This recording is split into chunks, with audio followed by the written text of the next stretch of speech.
let's get started. So, hi, welcome to Binge Buddies, Fork the Forking Forkers. Me, your host, Bryan Russell. With me, as always, is Matt, Zombie Dog, John Locke, Dykes.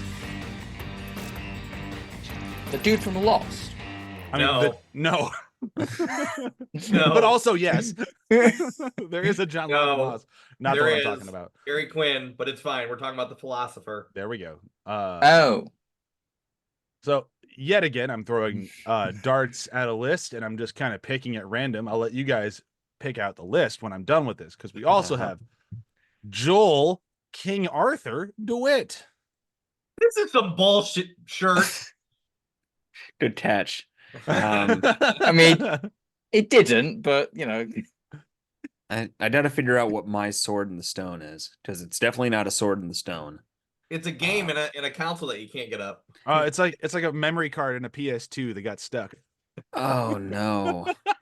It's the rumble pack in the N64. There you go. There you go. Yeah, this just gets worse and worse for Joel. I was thinking actually the Sega Genesis, they had you could like stack stuff on top of it. Oh right. You know, like a 32X and a Sega CD, and like you create this tower, and then modular games console. Kind of. That's what they did, and that's probably why they don't make game consoles anymore. So there's a lot of reasons they're making consoles anymore. Yeah. But let's not get too far before we also introduce Mr. I'll be mean. Ryan Richard Nixon Lutens. I am not a drunk. Oh man, everyone always goes with that, but the one that I always think of is him going, if the president does it, it's not illegal. Yeah, I mean, or checkers. I could recite the whole checkers speech for you. Checkers being, money that I got on the side. Yes, not a real dog. I always think of Futurama and Richard Nixon's head, or whatever he. That's right. Nobody can be president. Well, but I've got a nice shiny new body. I love that show. Another show that we just won't do here because there's just way too much of it. But yeah, so unfortunately, this time the list came from time.com, and it was the 100 most significant figures in in world history, and I started from the bottom, and then I just started throwing darts. So we went from 100, which was Matt, at John Locke, and then John Locke's 100 was number 100. Yep. Then King Arthur was 85, and then where is King Arthur's not even necessarily a real person. Like, there's still a lot of King Arthur very well could have been a Roman person who decided to stay in England and be like, yep, setting up shop. Yep. And then Nixon was 82, by the way. King Arthur is like, they're not even sure it was a real person. Yeah. Right. But super like saying Robin Hood. Influential. Influential. I mean, either way. Harry Potter's influential. He's not Don't real. Pull something, Joel. I mean, just okay. I'll go book someone's hotel room, Ryan. Just gonna throw it out there. Jesus is number one. So given your beliefs on Jesus, number one might not be real too. Just saying, not where I currently sit, not trying to piss everyone off, but there are a lot of atheists out there. So there you go. Another figure that might not be real. Jesus is bullshit. I wasn't the offensive one. Anyhow. Let's get back to heaven. I always am the offensive one. I won't say what I was originally going to say, because thank you. I think Bryan would have Chillaxin and Tinker Tailor Demon Spy are what we're talking about this week on The Good Place podcast. We're not The Good Place. We're Fork the Forking Forkers. Actually legit into season 4 now. The tee up has been done with A Good Girl from Arizona's part 1 and 2, which I think are absolutely phenomenal episodes, as we talked about last week. And now we're into some shenanigans, if you will. The Brainy Bunch has to figure out how to make this place not the bad place, but also not the good place, so they know they need to try to be better people. But a lot of the things that were happening before that made this experiment work so well are not organically happening anymore, because they are different people and different things are going to happen. Even with having Chidi in the mix, but not having Eleanor, even Chidi isn't quite the same Chidi that he was before. So there's a lot of different things in there. But all in all, I think we had a couple of great episodes. Where are you guys at on these two? You like these two? Tinker Tailor Demon Spy is one of my favorites. Mm-hmm. I had a lot of fun with that one. There was a lot of good lines, and I like the intrigue of it. You know, we'll get into it, but just like it really had you guessing. It was something new for the show to kind of to make you question things again, and I thought that was great to come in for in the fourth season. So, and you know, we get Glenn back, and I love Glenn. Shut up, Glenn. Poor Glenn. I mean, not to like spoil before we even get there, but I love that it's Jason who figures it out as well. Mm-hmm. Yes, and it just took me right back to this one hurts. This one hurts a bit. But it makes sense that it is Jason that figures it out though, because of how he figures it out. I mean, we'll get to that when we actually get to that episode, but I like how they did that, because even when the thing happens, I remember thinking, is she evolving or? And oh no, wait, no, I remember. Yep. It's like, no, it's her catchphrase, man. I gotta say, I really like chillaxing. Like, that's where we're gonna start. Joel, did you have any hot takes on these two episodes before I steamroll past you? Nothing meaningful. Like, I don't know why. It's probably just a mood thing right now, but these didn't grab me as much. A lot of funny moments. I don't have a good reason to say that. No, but actually, that's a good place to start, because you are not alone. A lot of people dropped off in season 4. A lot of people, like, I remember, like, kind of following the fan base. They weren't a big fan of bringing in a new brainy bunch or a new group of humans. So they felt it shifted the focus too much, and it kind of lost a lot of people. So I don't think you're wrong. I had a lot of fun with these, but it took me until my second watch to get to having a lot of fun with them. Because my first watch, I was right there with you. Like, Simone kind of bugged me in this. Like, she wasn't as much fun as she used to be. John was just kind of annoying, and I hate Brent. And then on rewatches, I've come to really enjoy, just because the actor's so good at being Brent, I really enjoy Brent. And John started really entertaining me, especially his friendship with Tahani. And then Jason, I think, is fantastic with these episodes. I love Derek in these episodes.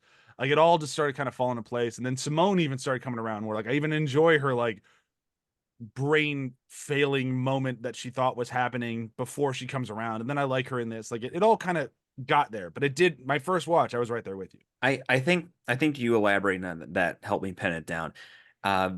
In the first season of The Good Place, with the current brainy bunch being the tortured, they had some growing pain points where some of the characters were a little more aggravating than they were funny, or they hadn't been fully developed. I think we're in that sort of sophomore period for this new set of humans. The new class. Yeah, the new Good class. Place, the new class. Yeah, but like I think you hit the right point of what I was trying to say. It's because in these episodes, this and next week, they flesh out these characters and give them dimension and depth that was missing up to this point. Which by the end of what we've watched this week, I had fun. Yeah. It does feel a little bit like, and I can understand why people would have dropped off a little bit, because it does kind of feel like, well, we're just going to redo the original storyline, but with different people. And it kind of feels a little bit like that in this episode. But then as it goes on, it does actually become we get that focus shifting more back to the original Brainy Bunch and seeing the behind the scenes stuff of like what they're doing. But I think this episode in particular kind of focuses a little bit on the other, like the new characters, and like, that sort of shift in focus. I can see why people would have been a bit like, ugh, I don't like that. Like, this is a bit, this isn't the show that I love. This is not the people that I love. It's kind of like all those characters that I love are just kind of now being put on the back bench. And this is the last season. Like, they knew at that point, this is the last season. So it could be kind of one of those things of like people thinking, man, they've really dropped the ball in the last season. Well, especially if you're like a diehard Jason or Tahani fan, these next couple episodes are they don't give you a lot.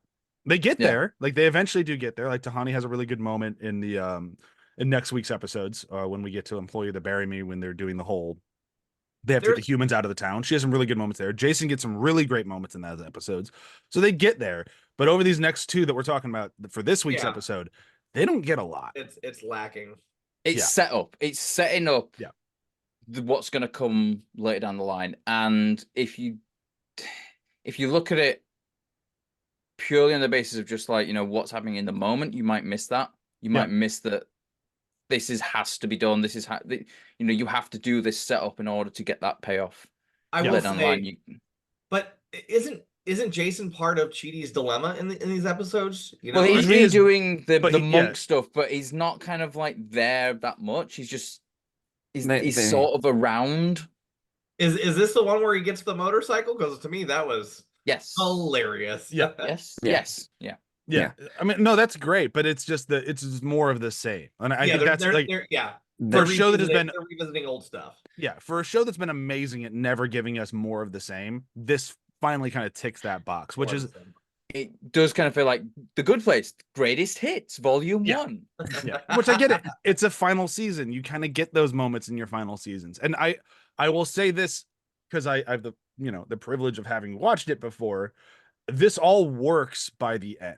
Like once you've seen the entirety of season 4, if you were to go back and rewatch it, I'd almost guarantee, everyone's different, but I don't think many of these things that are bugging you now would bug you on the rewatch, because seeing the whole picture makes it a lot better. Like I can see why they made these choices, especially with having this other crew, knowing where this eventually goes. I think that's true with like a lot of not just series but films that have that have a complexness to them.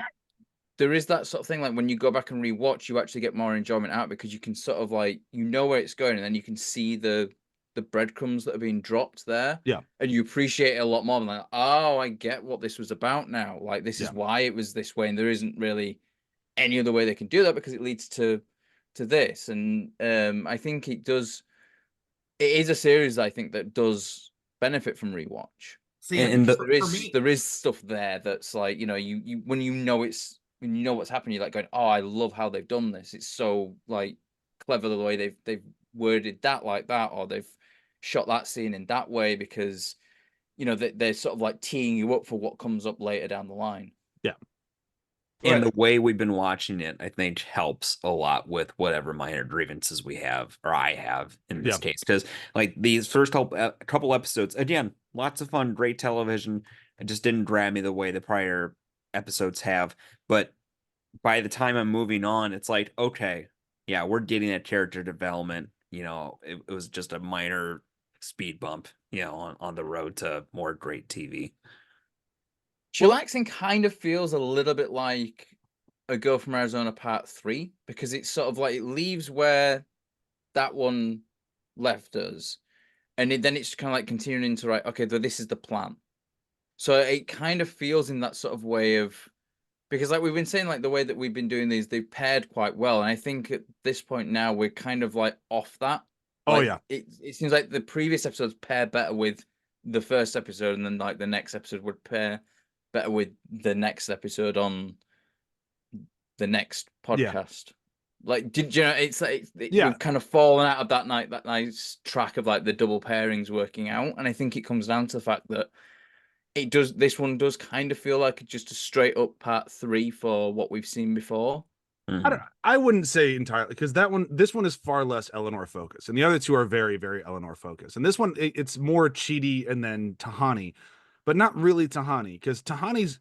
I think this is kind of the problem that we've had with this season. I mean, granted, we're episode 3, so whatever. But my problem with the season overall is that Tahani's arc is essentially done. Like Tahani had her closure. She fixed the things with her sister. She is her best self now. So she doesn't really have a lot to do. They give her stuff. And then by the end of the season, she's got a great arc that she really figures out. But in this beginning, it's like, we're done. Like, she's made her peace. She is her best self. She is great. She is ready to go to the good place if they could just readjust her points. She's great. But we get to see her exercising that throughout this episode with John and trying to figure out how she could take the guy who was one of her biggest bullies in a way. Like, he would specifically go after her. If he saw her in an event, he would write a note and have somebody hand it to her and say that somebody else wrote it. Like, this guy was awful. Yeah, she has that personal breakthrough with John. Next week's episode, there's going to be things that feel almost like meta commentary about Tahani and her story arc. So yeah, it's just it's a different wrinkle and approach to how they develop her. But I like the John stuff in this one. I like the way they try to make John feel better. Like, it's actually kind of an interesting thing of like, he's a paparazzi. His entire life is defined by being left out, by being on the other side of the rope, taking pictures and trying to talk to someone while never actually being close to any of them, never actually being invited to any of these things. And the way she tries to like cure that FOMO and that crushing doubt is by inviting him to them. I'm gonna build you like, what is it, the Posh Spice like spa, and we're gonna have a spa day at the greatest spa, the most exclusive spa ever. Bryan, and you get to drink like water from Oprah's private bog or something with like mushroom. that But as well. Bryan, you mean Posh Spot? Yes. Well, you know what they What say. I like is it like Tahani holds up the mirror to herself and sees that like her and John are actually very similar. Very like similar. that sort of that loneliness that she The not having the friend. realizes. Yeah, it's and that sort of like he has it from the perspective of looking in and not being included, and then she has it on the perspective of like, you know, being in included there but no one there. And I like the way she did and be more bothered about the exclusivity and Right. actually that the story she tells about like the party, like going to the party and it's kind of heartbreaking in a way, and you can believe that there are people out there who would do that. Oh yeah. And just go and enjoy the fucking party. She went to the upper echelon, but when she got there, she didn't leave because she wanted to be the only one. Yeah. And that loneliness feeling is the same that he's feeling, but for different reasons. It's really well done. And like, although she doesn't have a great arc in it, they do give it to John. And like, that is kind of nice. That again, that kind of comes back to that whole like, but I'm not here for John. I'm here for Tahani. But it's like, his growth is her growth, right? That's kind of the problem that I think that this series does kind of this season, does kind of fall into. Like, even when you're watching them, even when you're enjoying it, you still don't really care about these new characters. You are more invested in the original Brainy Bunch, and that's what people showed up for. That's what people showed up for the previous 3 seasons, was these characters. And it just, at this point, it feels like they're trying to shoehorn in this new set of characters. Like, hey, look at these fresh new. It's, you know, it's almost in a sense like class. it's almost like to give them purpose because their purpose is starting to go away. Yeah. It's like trying to do a spin-off within the actual series itself. Right. Kind of. It still works for the writers because the writers are doing a good job, but you can definitely see how it's problematic because, okay, we've reached a point where we've extinguished all options. Now let's give them an experiment to run themselves, but we need people like them. Yeah. So let's move into the people that are like them. So Chidi and Jason have a different storyline, probably the bigger storyline throughout this entire thing, which is Chidi is not getting triggered into helping people be better people because he doesn't have any stress. He's happy. He's content. He's in his afterlife. He has no stomach ache. He has no stomach ache. There's no ticking clock against him. And then they figure out the best way to get him there is by kind of torturing him a little bit. Maybe a little too much. Which Eleanor gets into that way too much. Like, way too much. Oh my god, I made God cry into it. But subconsciously beating up Chidi for leaving her. I mean, that's a good moment. Like when she realizes what she's doing, like she's mad at him for leaving her, but it's also, she understands why he did.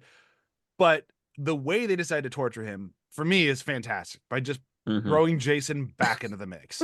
Yeah. And he's just ready to do it. Like he's kind of bummed out. His girlfriend dumped him. We'll get to that later. He's just not having a great time, but he can do this. This is something he can do. And he does it great. And they're having a great time. And they get to that moment later on we kind of hinted at earlier where they're like, they start doing the Good Place nonsense sort of torture things that would be great if you didn't have to worry about someone being found out for not being themselves. And they have their magical lava rocks. You throw them into the circle. You get whatever your heart most desires. What does Jason most desire? How does he call it? The Pam Anderson boob motorcycle? Yes. Yeah. Yeah. Pretty much. What I love is like how when he's describing it to Chidi, he mentions that it's just got Pam Anderson paint on, and then Chidi says something like, "What? A monk will not want a motorcycle with Pam Anderson's face on it." And he's like, "Oh, it wasn't her face." And then you see it, and it's just like a Baywatch torso on the side of the bike. Like, and you said Michael again, a sexually explicit motorcycle. Whose dream was this? And Sheedy just trying to cover for him. Yep, me. That was me. Oh, I The love thing this. is, My the my way that Michael says that, you know for damn sure he knows knows it's Jason, whose yep. stone that was. my favorite is when Jason explains what happened to the motorcycle. Like, I put lighter fluid in it. To see what happened. It explodes. Yeah, and he goes, "Did it explode?" He goes, "I know." Or John, He says like, I guessed right or something like that. yes, yeah. Called it, I think he says. that And whole when- thing. Even when she's trying to take blame from the motorcycle too, he describes it as, famous 90s Canadian actress Pamela Anderson. I think It's that was the most that was the moment unbelievable. Yeah, that was the moment I found out that she was Canadian. I was not aware either. Yeah. Yeah. At But least her the boobs are problem American. the problem is that Eleanor's torturing him a little too much, and Chidi has to go and be like, I think something's wrong. Like, I'm being tortured to the point that I'm losing my mind, and Eleanor loses her mind because she realized how awful she's being, and Chidi decides to throw like I need to fix something, and Michael's like, what's bothering you? Because we can just get rid of anything, like that vase over there. If you don't like it, explodes the vase. Like, so what's bothering you? The motorcycle. It's not bringing me enough joy like I thought it would. No problem. And it cuts to Jason with his motorcycle blowing up. Oh no, not again. Not again. Not again. The cutaway is beautiful. It That is was a almost my beautiful line. cutaway. It That is was so almost good. my line. And Because it just explodes and you're just like, no! Not again. Not again. It's just unbelievable. But all this gets buttoned up. Everything's great. We do a big cutaway to the train tracks, and there's someone coming. He's on his little push cart. There's someone coming, and that's where we get into Tinker Tailor Demon Spy. We're running a little long, so we're going to spend a little less time in this episode so we can actually get to the next one. I liked it. I really liked I know, but we talked a lot about the idea of season 4, and that was a good conversation, so I it. didn't It was. interrupt I'll it. give you that. So Tinker Tailor Demon Spy was great. Anyhow, let's do the plugs. I'm good. I'm kidding. I got my line. Not I'm even ready. quotes. No, Tinker Tailor Demon Spy is a very great episode. It almost feels like a play. Like, it's almost like a bottle episode, but it works really, really well. Kicks off with one of my favorite cold opens of the magic Pictionary. Whatever you draw will come to life. Chidi is not a very good artist, so what comes to life is Oh my god, that an horse thing. absolute monstrosity that must have its head twisted and ripped off to actually get it to disappear. Isn't it like really floppy too? as Oh, it yeah. walks Yeah. around? It's got eyes on top of each other or something. The sound it makes is also like, Absolutely amazing. I just love as well, like when Brent's like, yeah, my brother, and Simone No. just like, No. no. I do like seeing Brent trying. And we get that a lot more next week when we get to the chip driver mystery, but we also see how much he's not trying in that episode, but we'll get to that next week. Some good stuff. This one is great because Glenn shows up, and Glenn immediately hits them with, that ain't Michael. That is Vicky in a Michael suit. And how do they prove this? And I love the thought experiments they have to go on to see who is actually who, to the point where they come up with a very good and reasonable idea of take off your skin suit.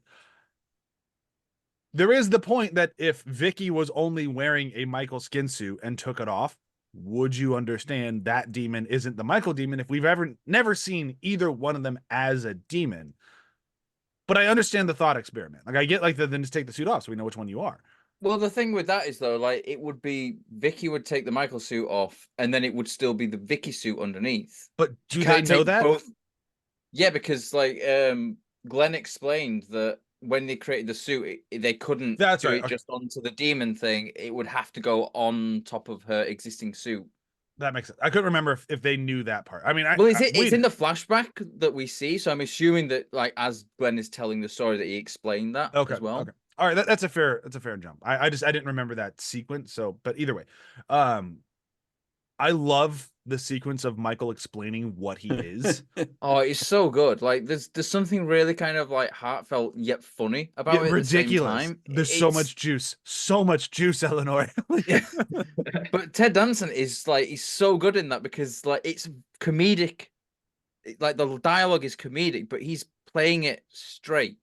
and Yeah.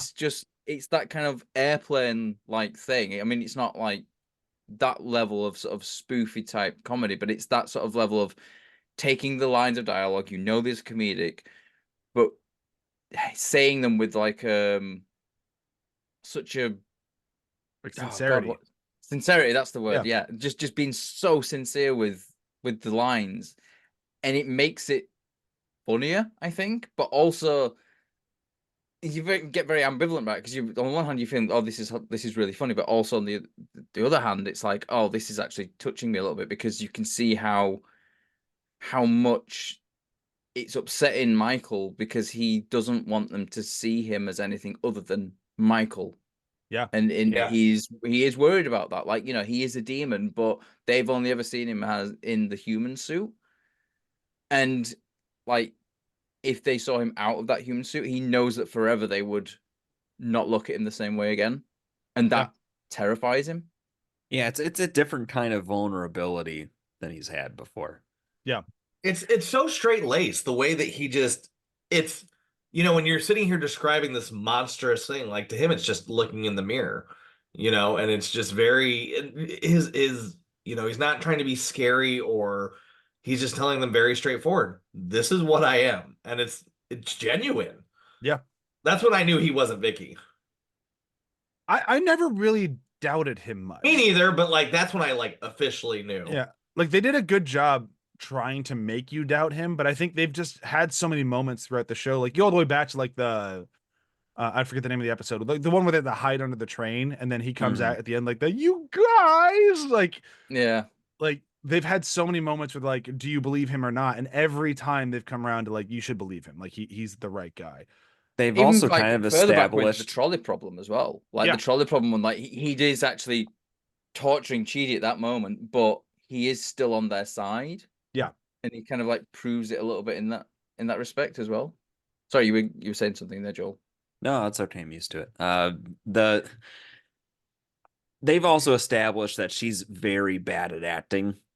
Yes. So, yeah. like he is close enough to acting like his normal self to where that made it kind of hard to believe that it wasn't Michael. Yeah. The thing I mean, Michael wasn't limping. So yeah. Take a limp. The thing I never understood is I'm not sure if we ever get an answer of why Glenn is so convinced that it's Vicky, or if he was sent, because I don't think he was sent by the bad place. We find out later. He's defecting. He's defecting. Yeah, so I don't know why he was so convinced that was Vicky, because he knew something was wrong. Because by the end of the episode, we do find out they did actually put in a plant. It just wasn't Michael. I think he. I think he. I don't know actually.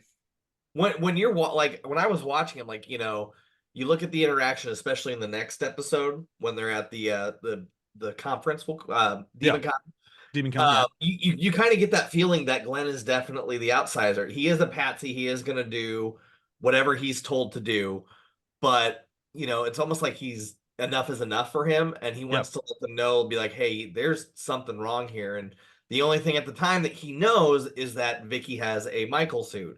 I think he puts it together in his head because he's seen the Michael suit. I'm just thinking well, he'll now, make and the then Michael suit. Well, yeah, he helped make the Michael suit. Yeah. But also there's that moment where he talks about how he saw them celebrating when Chris came back. Oh, yes. And I think in his head, that was it. That was put that together like, oh, this is what the Michael suit must be for then. That makes sense. It's sort of acting on half information. It's kind of like if you're working somewhere and your boss is only telling you like the piece he thinks you need to know. Yes, deductive reasoning, but Glenn is a bit of a moron. It works out because Glenn is seeing the right information. Glenn is seeing it from our perspective as the audience. We jump to a conclusion once we see the information. Yeah, and that's where we have to make the decision: is he real or not? And then you get. And I suppose, like in Glenn's head, it makes more sense that they would replace Michael.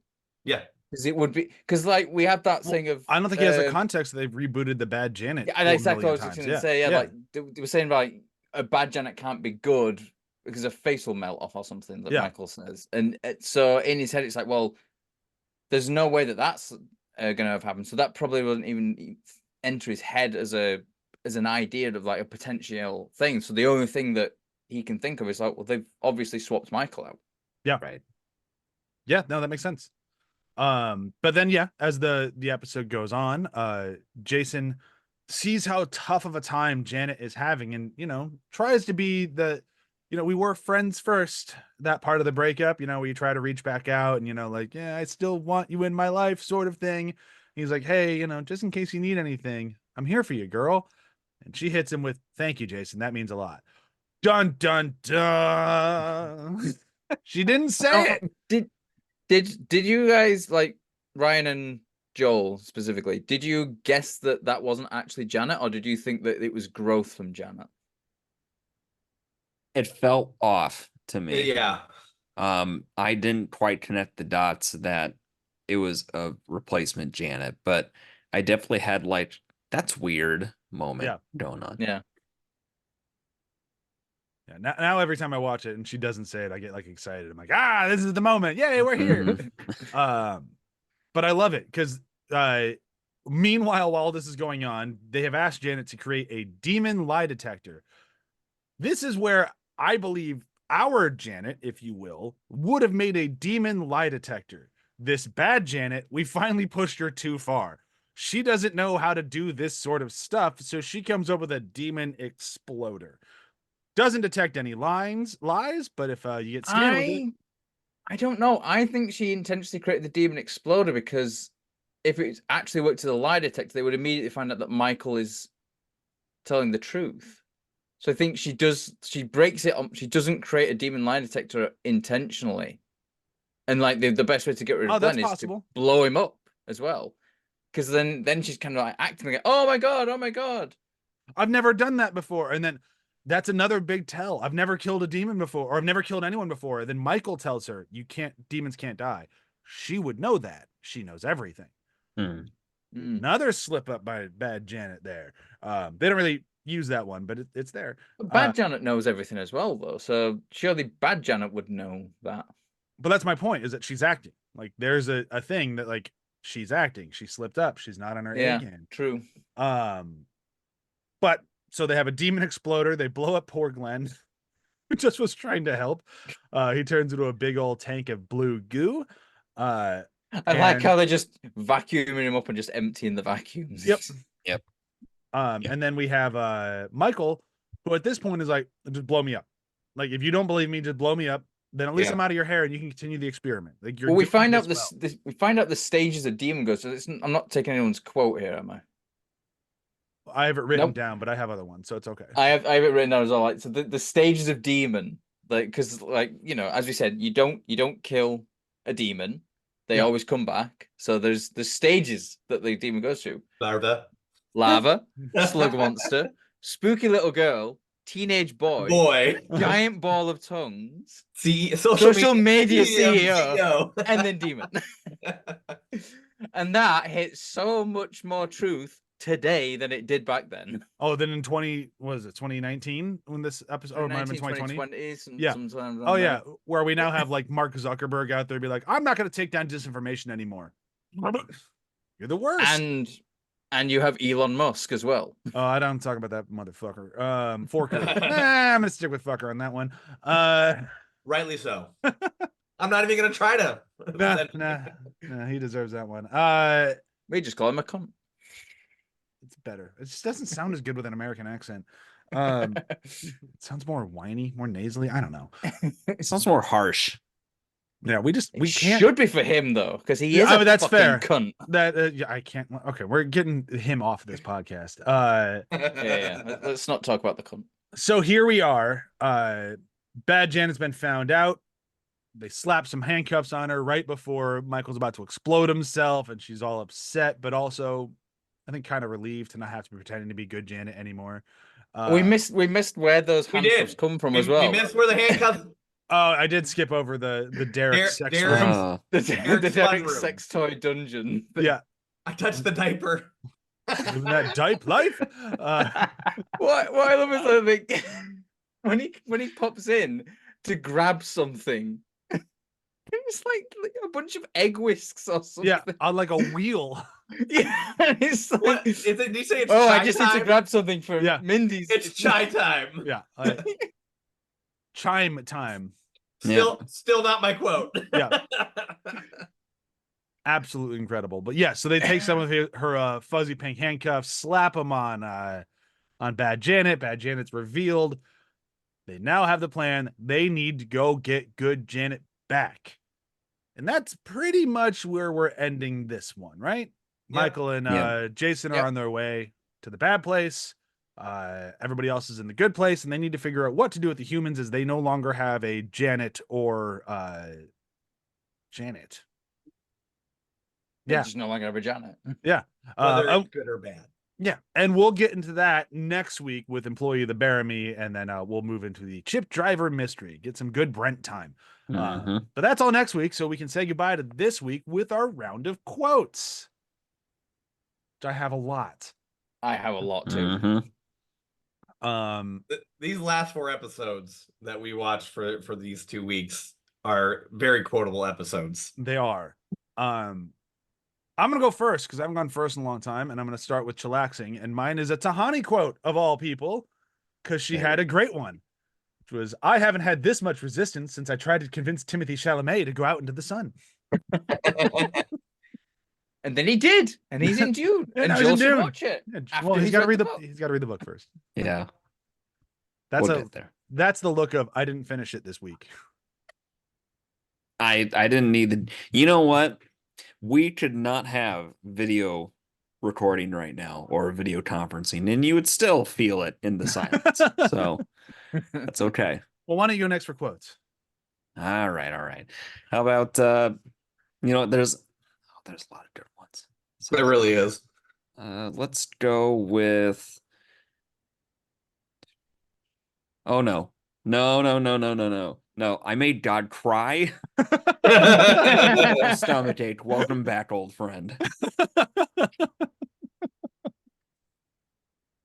It's a good moment. All right, we're gonna keep going in the circle of my Zoom windows. That means Ryan is next. All right, so Jason and Jason and Chidi are talking, and he's actually paid him a compliment. He's talking about editing his syllabus, and he goes, "I'm sorry, you're awesome. You're like," or this is Jason talking. He goes, Yeah. "You're like the Pam Anderson boob motorcycles of people." Thank you. That's a compliment. And I'm sorry your actual motorcycle blew up. That's okay. That's what they're supposed to do. Oh, I'm Jason. sorry. He says, "That's okay, homie. That's what motorcycles do." That's absolutely fantastic. All right, Matt, you get to go too. Got so many to choose from. Well, you get one of each. One Letting Matt go and we lost Ryan. back to back Yeah. could be dangerous. I'm back. Okay. We have a very simple solution for problems here. Oh, good. What is it? We eliminate them. So you tell us a problem and we'll eliminate it. Like, say you had a problem with that vase. Boom, the vase explodes. See? Just tell me what's bothering you. And I'll wave my hand, it'll explode, and you can go back to your otherwise perfect life. I wish I had that power. There'd be a lot of things explode. Whenever I'm driving down the highway, I just Oh yeah, it'd be dangerous. yeah. I always think it'd be really fun to have like Magneto's power, and you just flip all the cars everywhere. Oh, that'd be nice. I think it would turn into like the dare kill button for me. I would just go a little too far. Yeah. And just blow up stuff for funsies. That'd be a Oh, problem. we'd all end up being supervillains. Oh, 100%. for sure. All right, Matt, what's your next quote? Oh man. I know Tinker Tailor has a lot. It's a very dialogue heavy. It's a really I can go while he's waiting and just skip him. I might need All right, someone go to for it. I'll like go. take some of the quotes All off right, of all my right. list because I've got so many. So Michael is talking about him being a squid, and of course Jason pipes up and says, "I think I can speak for everyone here when I say I really have to see this." That entire sequence is so good with the none of you would you want to still be friends with me like that? Yes, I keep saying yes. Jason is so into it. That's not my quote. But Matt, did you find yours during Ryan's Yes, I think so. As it still looks. Joel, are you ready? There's so many. Jason. Okay, here's I've got a few, but here's my top. Sean is so mean, you guys. He yells at me all the time. It's like unnecessary. I feel you, dog. I was yelled at my whole life. People were always like, "You didn't pay for that. How do you plead? He's flatlining. Clear." That was one of the great ones I was quote. trying to decide between. to Yeah, link to that was on my Joe. list for sure. I got That was on my short list. He thought that I would crumble under the pressure. And I did. I crumbled under the pressure. But a month ago, you told me you were only pretending to freak out in order to get me to step up and become a leader. Yes, that was also a lie, but an inspirational one. Like, so great running into you. We should get coffee sometime. Or all of Instagram. Good. All right, my line's gonna come in at the end because I had to stick with another Jason line, and I guess I'm not going. No one's going for any of the Derek lives. No Dipe life from this one. That's kind of too bad. I wrote that down, but I wrote it. There's so many list. good Jason. I got to go moments. with my Jason line for my actual one, but then we can go over some of those Derek ones because they're phenomenal. But my is from the end of the episode where Jason's fired up. He's gonna go down to the bad place and get back to good Janet, and he does his little speech of like, sometimes the only thing a bully understands is a punch in the mouth. So I'm gonna go down there and punch him in the mouth. And Eleanor says, "Sounds like someone has a plan." And Jason goes, "Dope. Where is he? What's the plan?" The brilliant thing about that is Michael just like putting his hand around him and going, "It's okay."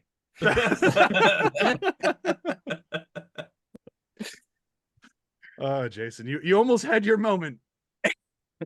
Missed it by that much. This line isn't. It's not the line. It's attached to what he's doing. I'm hella good at puzzles. I finished this word search in like 30 seconds. No, and when he turns it on, it's just it's just the word circled on in the word bank. In chillaxing, I'm surprised no one said this, but I'm just gonna go ahead and say it. Eleanor's feeling real fired up. She goes, "You want to make a pearl, you got to get some sand in your clam." And Michael goes, "Oyster." I've got one from Chillaxin as well, where he goes, where they go up to Jason, and Michael, "Jason, there you are. We need your help. Okay, hand me the jar." "Of what?" "The peanut butter jar." "Get it? You said you needed help opening a peanut butter jar." "No, we didn't." "Oh, then who said that?" "No one." I'm gonna throw the one out there. "Oh, I know that sound. That's my sex diaper. I'm gonna leave you all to live that diape life." I touched the sex diaper. I touched the sex diaper. Not to mention the prop of the sex diaper makes no sense whatsoever. I wanted to just like pause it and it's like, it looks like fishnet with like a tutu. Like I'm not sure.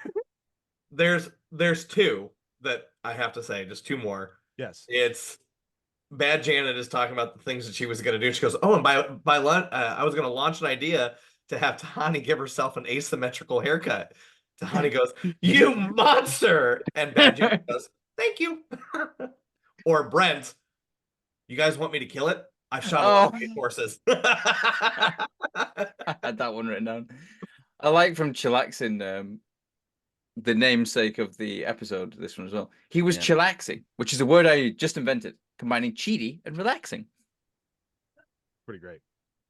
All right. Any other stragglers, or should we move into our plugs? "If you're the devil, how come you're not wearing Prada?" That's it. I'm done. Cheaty might make the new humans better on his own. So it's great he erased his memory. But, it's also quite sad for you in a way that I always think about and am respectful of. My childhood pet, Shell Turtlestein. No, we're done. I'm leaving it that one because that's the best one to go out. These two episodes really had some good ones. They did. So many lines. Very quick round of plugs.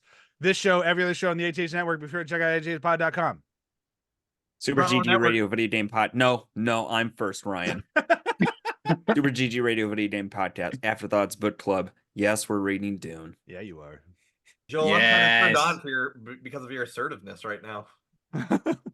This makes me very uncomfortable. Good. You can find me on the Front Row Network whenever I'm on. Matt, anything to plug? That was a very Perfect. fast plug. That was Shut amazing. up, Glenn. All right. Bye. Bye. Go fork yourself. Yeah, be sure to tune in next week when we talk about the other episodes. I forget Employee of the Bear Me and Chip Driver Mystery. Give someone 5 times. Or don't, you know, who gives a fuck? Shut up, Glenn.